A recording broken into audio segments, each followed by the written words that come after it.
संदर्भातली धनगर आरक्षणासंदर्भातल्या याचिका हायकोर्टानं फेटाळून लावल्यात। धनगरांना अनुसूचित जमातीमध्ये आरक्षण द्यायला हायकोर्टानं नकार दिलाय। आत्ताच्या घडीची महाराष्ट्रामधली ही सगळ्यात महत्त्वाची बातमी।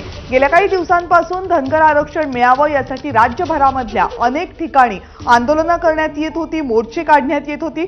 धनगर आरक्षणाची मागणीही जोर धरत होती। या संदर्भात याचिका मुंबई हायकोर्टामध्ये दाखल करण्यात आली होती। मात्र या संदर्भातल्या सगळ्या याचिका धनगर आरक्षणासंदर्भातल्या हायकोर्टानं फेटाळून लावल्यात आणि धनगरांना अनुसूचित जमातीमध्ये म्हणजे एसटी कॅटेगरीमधून आरक्षण द्यायला हायकोर्टानं नकार दिलाय।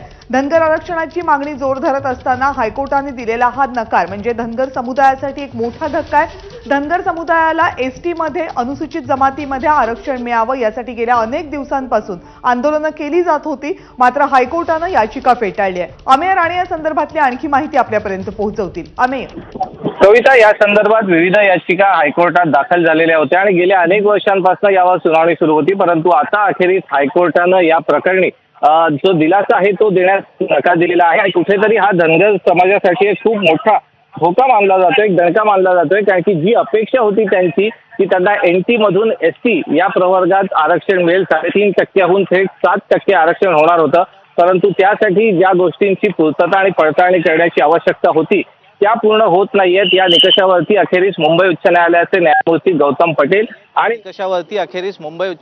न्यायमूर्ती गौतम पटेल आणि न्यायमूर्ती कमल काथा यांच्या खंडपीठानं या संदर्भातल्या ज्या याचिका होत्या त्या फेटाळून लावलेल्या आहेत आणि त्यांची जी मागणी होती ती रास्त नसून ती मान्य करण्यात येण्यासारखी नाही असा निर्वाळा देत या सर्व याचिका फेटाळून लावलेल्या आहेत। त्यामुळे आता धनगर समाजाला या संदर्भात दाद मागण्यासाठी सर्वोच्च न्यायालयात जाण्याचा पर्याय खुला आहे, कारण की मुंबई उच्च न्यायालयाच्या या निकालाला साहजिकपणे त्यांच्या वतीनं सर्वोच्च न्यायालयात लवकरच आव्हान दिलं जाईल। परंतु कुठेतरी धनगर समाजाची या संदर्भात एक मोठी अपेक्षा होती मुंबई उच्च न्यायालयाकडनं की सध्या राज्यात जो एकंदरीत आरक्षणाचा मुद्दा गाजतोय त्यात आमच्यावरही गेली अनेक वर्षे अन्याय होतोय, आम्हाला आरक्षणाला मंजुरी मिळूनही आम्हाला योग्य प्रवर्गातनं आरक्षण दिलं जात नाहीये अशी मागणी करत ही याचिका होती। सरकारी नोकऱ्या आणि शिक्षणात हे आरक्षण लागू करण्यात यावं अशी या समाजाची मागणी होती, परंतु त्यासाठी पुरेसे जे कागदपत्र किंवा पुरावे देण्याची गरज होती ते कुठेतरी कमी पडले। त्यामुळे हायकोर्टानं याच गोष्टीवरती बोट ठेवत